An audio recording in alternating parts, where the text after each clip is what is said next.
விக்கிரவாண்டி இடைத்தேர்தலுக்கான வேட்புமனு தாக்கல் நிறைவு பெற்றிருக்கிறது. இதுவரை 64 பேர் இந்த சட்டமன்ற தொகுதி இடைத்தேர்தலுக்கான வேட்புமனுவினை தாக்கல் செய்திருக்கிறார்கள். விக்கிரவாண்டி இடைத்தேர்தலில் போட்டியிடுவதற்கான வேட்புமனு தாக்கலின் இன்றோடு நிறைவு பெறுகிறது.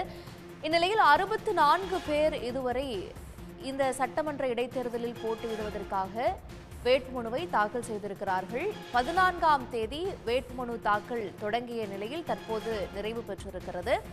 விக்கிரவாண்டி இடைத்தேர்தலில் போட்டியிட மொத்தம் 64 பேர் இதுவரை வேட்புமனுவை தாக்கல் செய்திருக்கிறார்கள். திமுக, பாமக, நாம் தமிழர் கட்சி உள்ளிட்ட 64 பேர் இந்த இடைத்தேர்தலில் போட்டியிடுவதற்கான வேட்புமனு தாக்கலை செய்திருக்கிறார்கள். விவரங்களோடு செய்தியாளர் சிவச்சந்திரன் இணைகிறார்.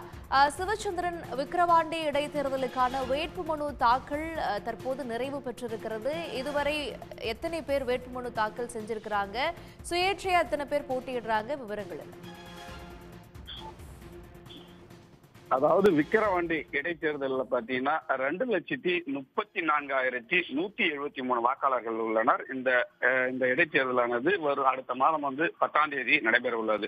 இந்நிலையில் தான் இந்த விக்கிரவாண்டி இடைத்தேர்தலுக்கான வேட்புமனு தாக்கல் பார்த்தீங்கன்னா கடந்த 14ஆம் தேதி தொடங்கி இன்று மாலை சற்று நேரத்துக்கு முன்பாக 3 மணி வரை நடைபெற்றது.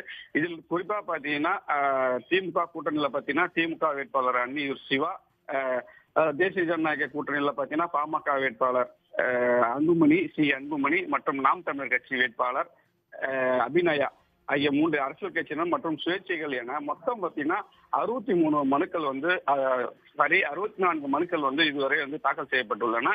இதுல பார்த்தீங்கன்னா மனுக்கள் 64ஆக இருந்தாலும் அதாவது நபர்களின் எண்ணிக்கை சுமார் 35 தான் இருக்கும் என்று கூறப்படுகிறது. ஆனால் ஒவ்வொரு வேட்பாளரும் பார்த்தீங்கன்னா 4, 3, 5 மனுக்களை தாக்கல் செய்திருக்காங்க. அதனால் பார்த்தீங்கன்னா மனுக்கள் எண்ணிக்கை தான் 64. ஆனால் வேட்பாளர்களின் எண்ணிக்கை அதனுடைய பாதி அளவு குறைவாக இருக்கும் என கூறப்படுகிறது. இருந்த போதிலும் தற்போது வேட்புமனு தாக்கலான காலம் முடிந்துள்ள நிலையில அந்த 64 மனுக்களை அந்த தேர்தல் அதிகாரி சந்திரசேகரிடம் தாக்கல் செய்துள்ளனர். இதற்கான பரிசீலனை பார்த்தீங்கன்னா 26 மனு மீதான பரிசீலனை வரும் 24ஆம் தேதி நடைபெறும். அதனைத் தொடர்ந்து இந்த மனுக்கள் திரும்ப பெறுவதற்கான கால அவகாசமாக வரும் 26ஆம் தேதி அன்று மனுக்களை திரும்ப பெறுவது கடைசி நாளாகும்.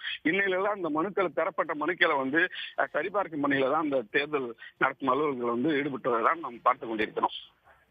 உடனுக்குடன் செய்திகளை தெரிந்து கொள்ள சன் நியூஸ் பெல் ஐகானை கிளிக் பண்ணுங்க.